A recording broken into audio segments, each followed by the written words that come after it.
My name is Nick Brand. I'm the Director of Corporate Programs at the Chicago Council on Global Affairs, and thank you all for joining us this evening. I'd like to take this opportunity to welcome George Friedman to the Chicago Council. I believe it's his first time here, so thank you so much for being with us. No place is really pacific for very long. I mean, neither the United States, we have constant wars, okay? Europe will, I suspect, not return to the 31 years, but it will return to humanity. They will have their wars, they will have their peace, they will live their lives. It will not be 100 million dead, but the idea of the European exceptionalism, I think, is the one suffering the first death. There will be conflict. There was conflict in Yugoslavia, and there's certainly conflict now in Ukraine. As to the relationship to the United States, we no longer have a relationship with Europe. We have a relationship with Romania, we have a relationship with France. There is no Europe to have a relationship with. Yes, the gentleman in the fourth row over here. Excuse me. By the way, I'm a subscriber. Is Islamic extremism really the major threat to the United States, and will it die on its own, or will it keep growing? It is a problem to the United States. It is not an existential threat. It has to be dealt with, but it has to be dealt with proportionately. We have other foreign policy interests.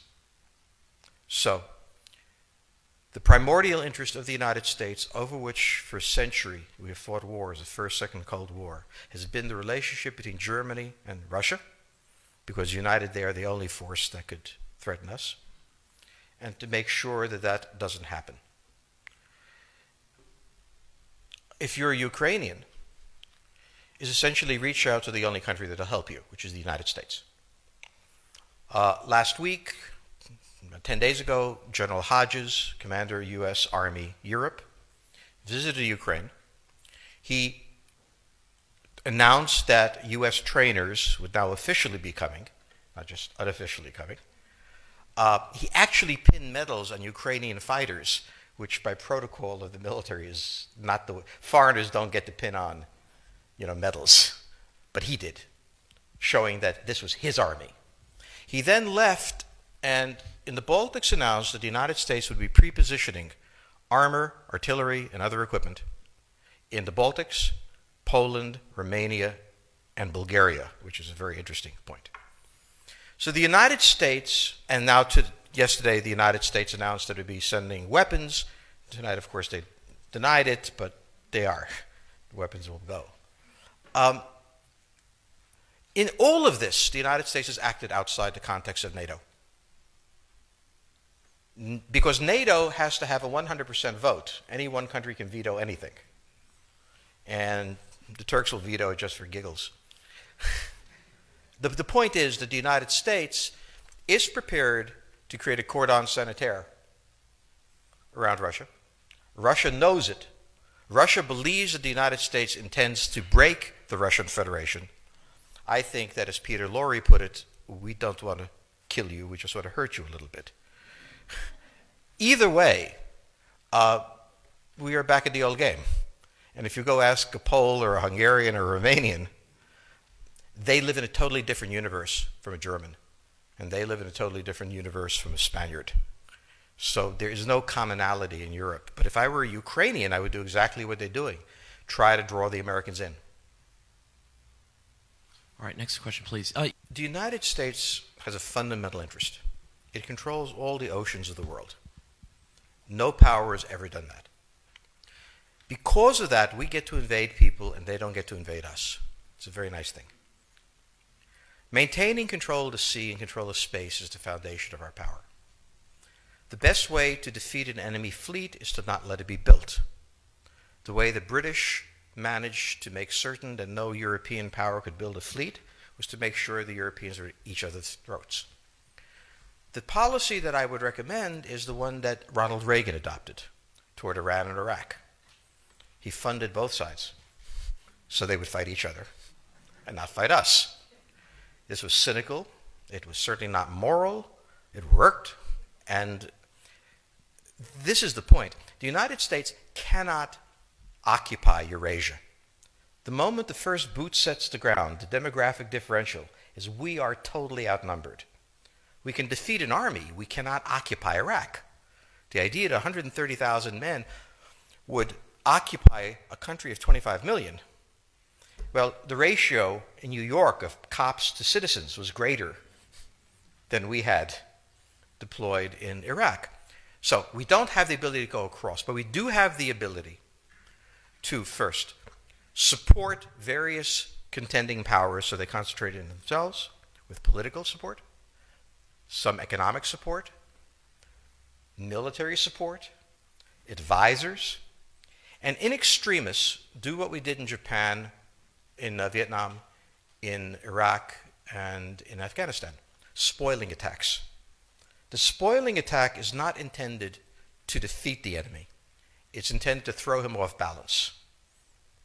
What we did in each of these wars, in Afghanistan, for example, is we threw Al-Qaeda off balance. The problem we have, since we're young and stupid, is that having thrown them off balance, instead of saying, okay, job well done, let's go home, we said, well, that was easy. Why don't we build a democracy here? This was the moment of dementia that came in. The answer, therefore, is the United States cannot constantly be intervening throughout Eurasia. It must be selectively intervening and very rarely. That is the extreme moment. We cannot, as the first step, send American troops. And when we send American troops, we have to clearly understand what the mission is, limit it to that, and not develop all sorts of psychotic fantasies. So hopefully we've learned that this time. It takes a while for kids to learn lessons.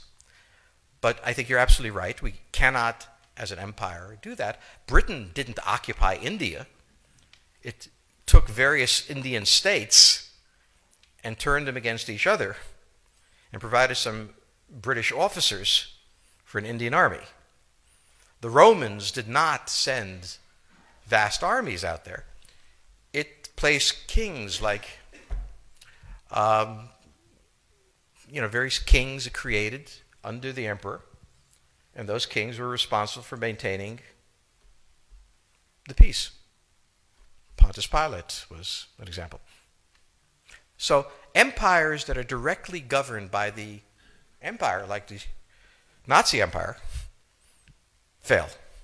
No one has that much power. You have to have a level of cleverness. However, our problem is not yet that. It is actually admitting that we have an empire. So we haven't even gotten to that point where we don't think we can kind of go home and it'll be over and done. And so we're not even ready for chapter 3 of the book. Next question, please. Yes, the gentleman right here in the fourth row.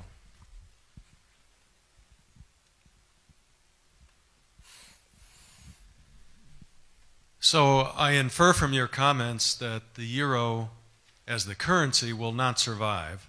The question on the table for the Russians is, will they retain a buffer zone that's at least neutral? Or will the West penetrate so far in the Ukraine that they're 70 miles away from Stalingrad and 300 miles away from Moscow? For Russia, the status of Ukraine is an existential threat. And the Russians cannot let go. For the United States, in the event that Russia holds onto the Ukraine, where will it stop? Therefore, it's not an accident that General Hodges, who's been appointed to be blamed for all of this, is talking about prepositioning troops in Romania, Bulgaria, Poland, and the Baltics.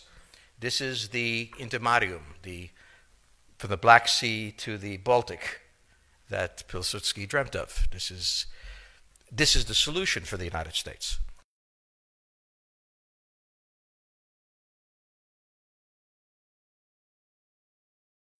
The issue to which we don't have the answer is, what will Germany do? So the real wild card in Europe is that as the United States builds this cordon sanitaire, not in Ukraine, but to the west, and the Russians try to figure out how to leverage the Ukrainians out, we don't know the German position.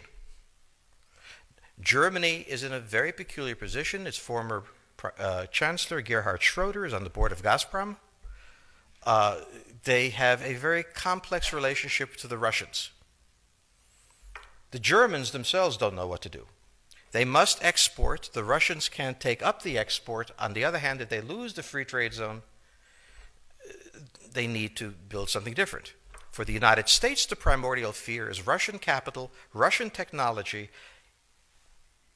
German technology and German capital, Russian natural resources, Russian manpower, as the only combination that has for centuries scared the hell out of the United States.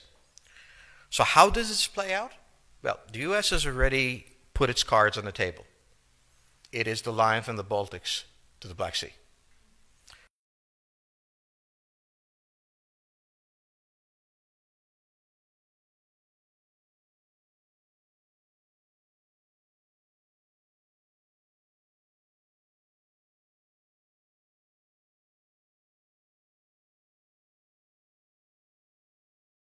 For the Russians, their cards have always been on the table.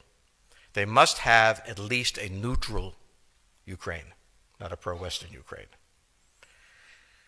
Belarus is another question. Now, whoever can tell me what the Germans are going to do is going to tell me about the next 20 years of history. But unfortunately, the Germans haven't made up their mind. And this is the problem of Germany always. Enormously economically powerful, geopolitically very fragile, and never quite knowing how to reconcile the two. Ever since 1871, this has been the German question, the question of Europe. Think about the German question, because now it's coming up again. That's the next question that we have to address. And we don't know how to address it. We don't know what they're going to do. And unfortunately, that's all we have time for this evening.